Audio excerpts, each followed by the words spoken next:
Hey, welcome to Group 7's presentation, Fraud in International Transactions. The speakers for this presentation will be myself, Jeffrey Allen, Jacqueline Valdez, and Ziad Omar.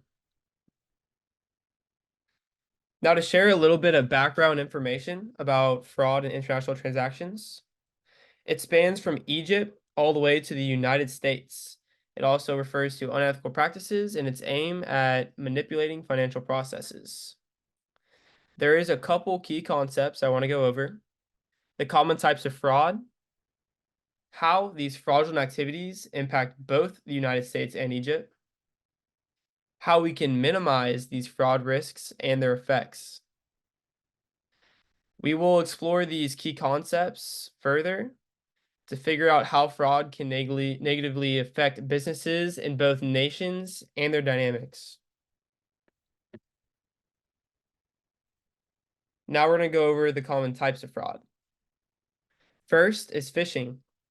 This is the fraudulent practice of sending emails or other messages claiming to be from an established company in order to persuade individuals to reveal personal information such as passwords and credit card numbers. This is one of the most common types of fraud that you're going to find. Next is email scams. These deceive recipients to steal personal information, money, or spread malware, posing as trustworthy entities for malicious purposes. Lastly, identity theft.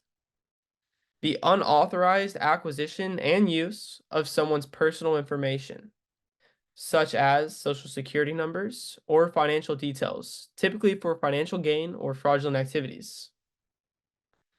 In relation to identity theft, according to the McKinsey Institute, synthetic identity fraud, which is where fraudsters take bits of legitimate data, add fictitious information, and create a whole new identity.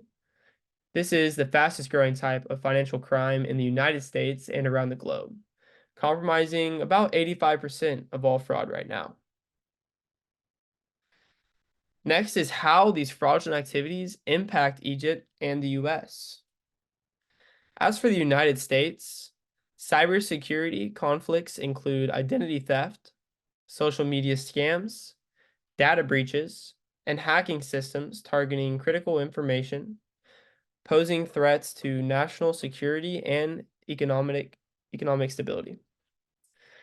Legal liabilities involve the violation of laws like the Foreign Corrupt Practices Act, FCPA, and anti-money laundering statutes, leading to prosecutions and penalties.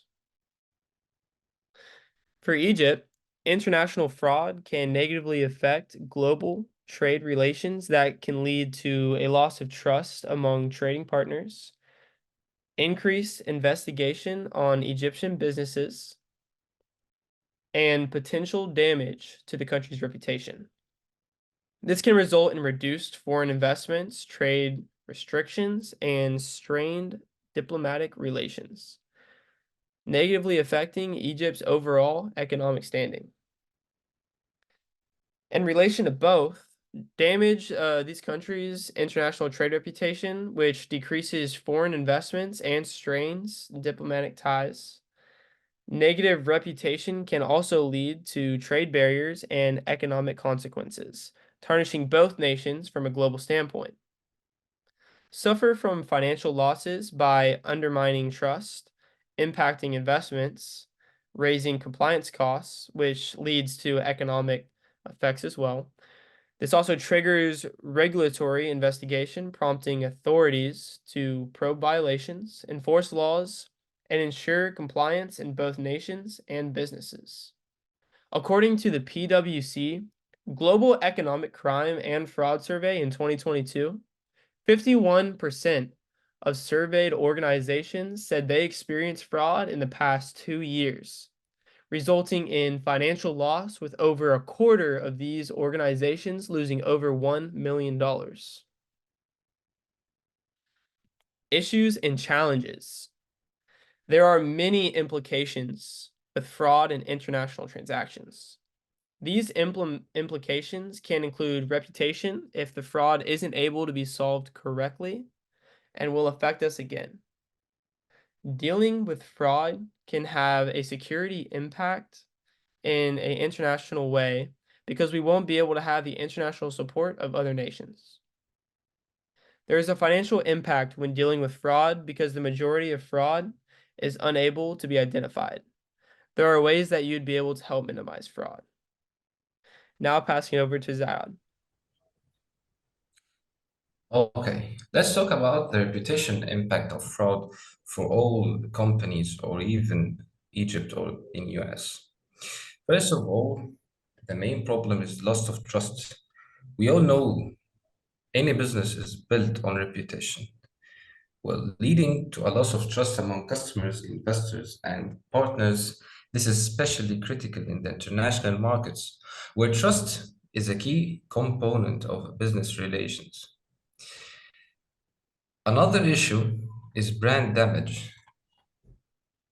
We all know if a brand loses its credibility in front of its customers, it make a big loss for every brand or every country all over the markets. Also, losing the trust of partners and investor relations, it can strain relationships with international partners and investors in the market. If they perceive a high risk of fraud, they may be less willing to engage in joint ventures or provide funding for the company. Other big problem is long-term reputation recovery. Rebuilding a tarnished reputation in international markets can be a long and challenging process, requiring a significant effort in transparency, public relations, and improved practices. The other main impact is the financial impact. First of all is the direct impact, that is the financial loss. The most immediate impact of fraud is the direct financial loss incurred, which can be substantial, especially if the fraud goes undetected over a long period. Another cost of fraud is the detection and prevention cost. Investing in a fraud detection tool or in a prevention mechanisms can be costly. However, it's essential for safeguarding assets in an international context. Also, legal and regulatory fines. Companies may face significant fines and penalties if found complicit or neglected in preventing fraud, adding to the financial burden. So, let's ask a question. How can we minimize these fraud risks and effects for our companies? First of all, the main source of fraud in all or maybe most of companies is in their employees. We have our employees have to be trained and be aware. They have to be trained on recognizing and preventing fraud, foster a culture of integrity and ethical behavior with the organization. We also have to implement some detection tools to utilize advanced fraud detection tools and machine learning algorithms to identify suspicious activities, and also implementing anomaly detection to spot irregular patterns in transactions. Other main tool that we can use is data encryption. We use encryption technologies to protect sensitive data both in transit and at rest. It also ensures that customer and financial data are encrypted to prevent unauthorized access for it. So the first main point we have talked about is employee training. Any employee in nowadays in any company have to must have, yeah, he must have a quite good background of these three main points: cybersecurity, phishing, and social engineering. He must know how to be provided with fundamental training on cybersecurity principles, including the importance of strong passwords and secure loan practices and the risk associated with phishing attacks. He has to be aware of phishing attacks and what is phishing attacks, phishing threats, and how to recognize phishing emails, messages, or also social engineering attempts. He must know how to conduct simulating phishing exercises to test and reinforce awareness. Employees have to be taught about different forms of social engineering, such as pretexting, baiting, and quid pro quo, to help them identify and resist manipulation.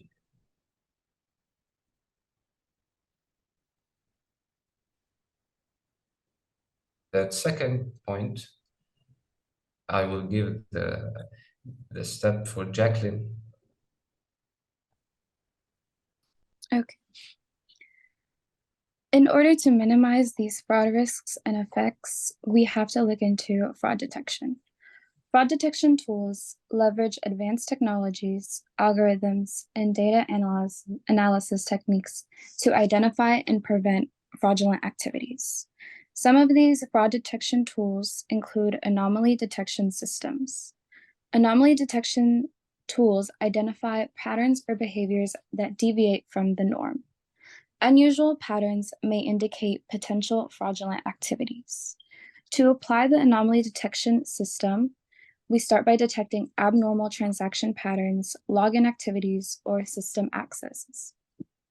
Another detection tool is machine learning-based fraud detection. Machine learning algorithms analyze historical data to learn and identify patterns indicative of fraud. These models improve over time as they encounter new data.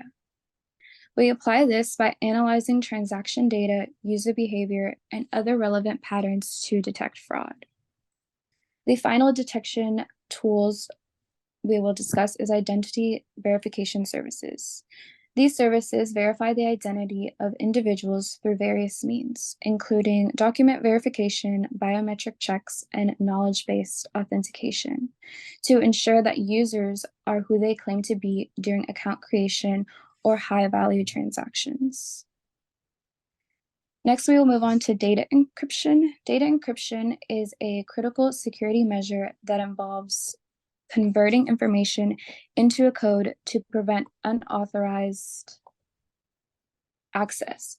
It plays a crucial role in protecting sensitive data both in transit and at rest. Since data encryption is a security measure, we have to make sure confidentiality is essential in this process. Confidentiality protects sensitive information from unauthorized access, ensuring that only authorized individuals can decrypt and access the data. Along with this is integrity. We also have to make sure we detect any unauthorized changes to the encrypted data. If this data is tampered with, decryption becomes unsuccessful. Another vital aspect is authentication. Helps verify the identity of the parties involved in data exchange by using digital signatures and certificates. Compliance. Compliance assists in meeting regulatory requirements and industry standards regarding to the protection of sensitive information, as well as risk mitigation. It reduces the risk of data breaches and unauthorized access, safeguarding an organization's reputation and trustworthiness. Now we move on to the government role in implementing the solutions. So from the government's point of view, we expect to establish regulations to encourage businesses in adopting anti-fraud measures. We also expect incentives and grants to provide financial incentives or grants to businesses for implementing advanced fraud prevention technologies, and also to collaborate with industry experts to develop and disseminate best practices in fraud prevention. As far as legislation and enforcement goes, we hope to enact and enforce laws that penalize fraudulent activities, creating a strong legal deterrent. We also hope to collaborate with international bodies to address and combat cross-border fraud issues effectively. We can also do public awareness campaigns to educate both businesses and consumers about the risks associated with fraud. We hope to encourage the establishment of reporting mechanisms for suspected fraudulent activities to enhance early detection of fraud. As far as the cause and effect goes, reputation is a strong point that we hope to encourage people to realize in terms of fraud in international transactions. If we don't solve the problem correctly, it will end up being repeated, and the global economy, in terms of business standpoints, will be a negative reputation. There is also the security impact. Dealing with fraud will impact us in an international way because we will not have the international support of other nations, which is very vital. There is also the financial impact. The majority of fraud is hidden, so it is harder to identify.